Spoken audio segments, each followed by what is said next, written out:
ఈ ప్రకారం భావన అదేం కాదు. ఇంకా 2 నిమిషాల్లో ఇన్షాల్లా ఇది పూర్తి చేసుకుంటాం. ఆ తర్వాత మళ్ళీ బ్రేక్ ఉంటుంది.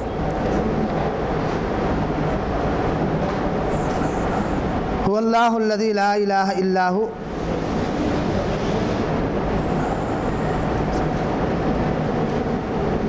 ఇన్నా అంజల్నాహు ఖుర్ఆనన్ అరబియ్యన్ లఅల్లకుం తాఖిలూన్ యా అయ్యుహన్ నబియ్యు ఇన్నా అర్సల్నాక షాహిదం వ ముబశ్శిరం వ నజీరా. అంటే ఈ 3 ఆయత్లు ఉన్నాయి. ఇక్కడ పైన చెప్పబడిన ఖురాన్, అర్కాన్, ఉసూల్, అఖీదా, నబీ, ఖురాన్, దానికి సంబంధించి ఈ 3 విషయాలు, 3 ఖురాన్ ఆయత్లు.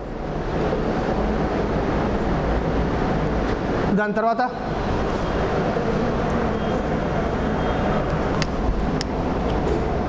ఎవరున్నారు? దాని తర్వాత గట్టిగా సమతుల్య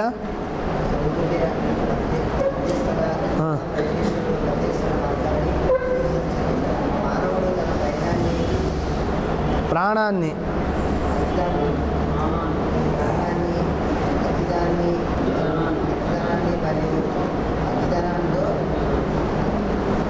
ఇక్కడ చెప్పిన విషయం ఏంటంటే ముస్లిం యొక్క జీవితం ఇస్లాం చెప్పే మార్గం మధ్యస్థమైన మార్గం, అతిగా లోపంగా ఉండదు. ఏ పని చేసినా మధ్యస్థ మార్గంలో ఉంటుంది. దాన్నే సమతుల్యం, మధ్యస్థ అని వర్ణించబడింది. దాని తర్వాత ఇప్పుడు క్రైస్తవులు ఉన్నారు, లేకపోతే వేరే వాళ్ళు ఉన్నారు. వాళ్ళు ఏం చేస్తారంటే వాళ్ళ యొక్క దైవ సందేశహరుడు ప్రవక్తని దేవుడుగా వర్ణిస్తారు. కానీ ఇస్లాంలో ఆ పద్ధతి లేదు. దాని తర్వాత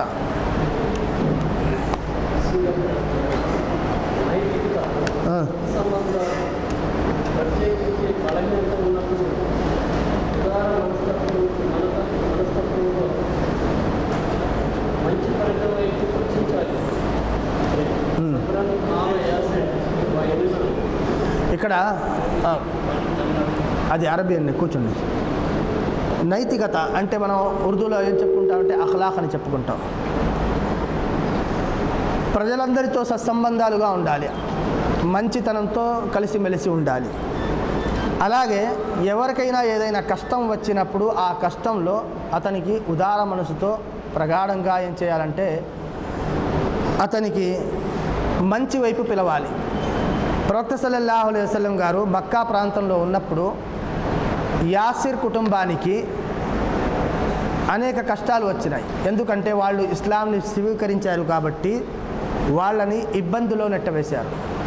అలాంటి పరిస్థితుల్లో ప్రవక్త సల్లల్లాహు అలైహి వసల్లం వాళ్ళని ఏం చెప్పారంటే మీరు సహనం వహించండి, దీనికి ఫలితంగా అల్లాహ్ తబారక వ తఆలా మీకు స్వర్గం లభింపచేస్తాడు అని. దీని ద్వారా చెప్పబడింది ఏంటంటే ఏదైనా కష్టం వచ్చినప్పుడు కష్టాన్ని ఇంకా కష్టంగా చెప్పకూడదు. కష్టంలో ఓర్పు, సహనంతో ఉండాలి. ఇంకా దానికి మంచి ఫలితం లభిస్తుంది అని వాళ్ళకి ఉదార మనసుతో చెప్పుకోవాలి. ఇంతటితో ఈ పీరియడ్ ముగుస్తుంది. ఇన్షాల్లా బ్రేక్ తర్వాత మళ్ళీ చెప్పుకుందాం.